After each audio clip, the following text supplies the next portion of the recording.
So probably my favorite Google app is Google Forms. As you can see, I have several here. That's just the tip of the iceberg.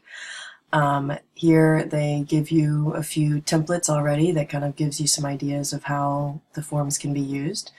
But let's just go ahead and start with a blank one. And I will show you how easy it is to personalize and make some adjustments. So it always comes up in this purple, but you have all sorts of different options that you can choose if you want to change the look. So you can choose this color palette and go solid, or you can choose the other palette and go through and choose some of these different options with these different themes, etc.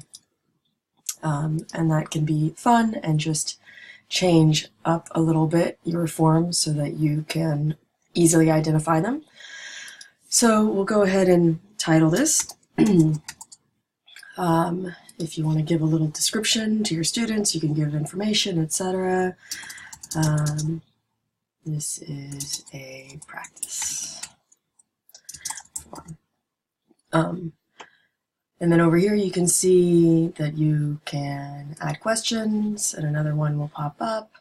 You can go back and you can add additional information, title and description, to the question, or not. You don't necessarily have to do that again, really. If you'd like to add images, you can add an image, you can upload from wherever, your Google Drive, all sorts of things. I don't know what I have here, but if you had, text, or you wanted them to analyze an image or anything like that. Videos you could also upload if you have by URL or YouTube, etc. So again, if you wanted them to answer questions based on content that you had, you can add sections. So if you want them to be able to go through the first section before the second section, then you can do that. You can duplicate sections, move sections, delete sections, and most of this stuff, as you'll see with all of the Google, is pretty much drag and drop, and you can move things as well without doing everything that fancy. So let's go ahead and just do a question. What is right? We'll go ahead and keep it multiple choice, but you can do short answer, you can do paragraph, you can do checkboxes. So they could do multiple options drop down where they can choose from drop down options. You can upload a file if you want to get really fancy, the linear scale where you'd go from 1 to 5 and provide a label, very low, very high. Multiple choice grid. So again, if you want to give them multiple options and having rows and columns, or the checkbox grid. So the multiple choice, you're going to basically choose a correct answer. If you want to add date and time for them to, this is pretty good for forms or surveys things as well, like what is today's date, what is today's time, if you want to be able to monitor that. But let's just come back to multiple choice. What is right? We'll just say A, B, C, and D. If you want to add other, you could. That's a little hard if you wanted to make this into a quiz. So I wanted to show you how you could make this into an assessment. And another thing before I forget is if you want to make sure that students have to answer certain questions, if you are making an assessment, then that's pretty much something you would need to do if you're trying to get feedback or get evaluation information and you wanted to give them a little bit more choice, then you wouldn't necessarily have to have the question required. However, if you want them to definitely answer it, choose required. In order to make it a quiz, you come to this little gear for the settings. So general, if you want to collect email addresses, which is pretty good if you're, again, trying to assess and have this be a formal assessment that you would then put into Gradebook. If you want to restrict who can use it, how many responses they can have, if you want to let them edit after they submit or not, or see kind of the responses or not, these are all choices that you can make. Presentation, you can let them see how far along in the process they are.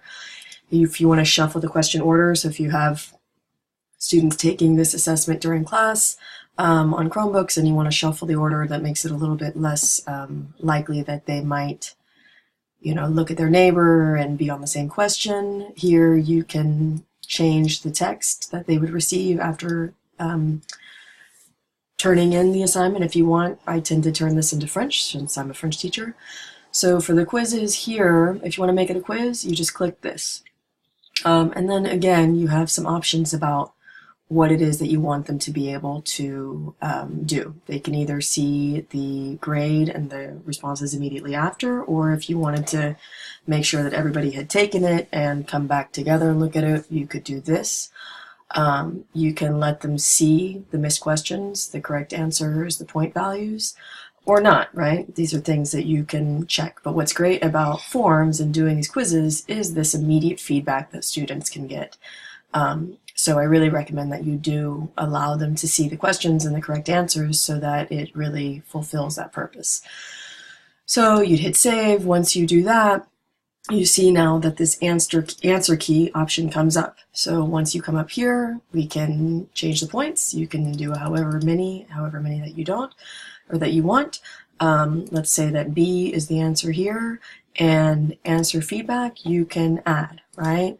Say answer B is correct because, and whatever your answer. Obviously, you're going to have this be very specific to your content, right? And then that's for the, actually I should do this. That was for the correct answer, right? So answer B is correct because da da da da da.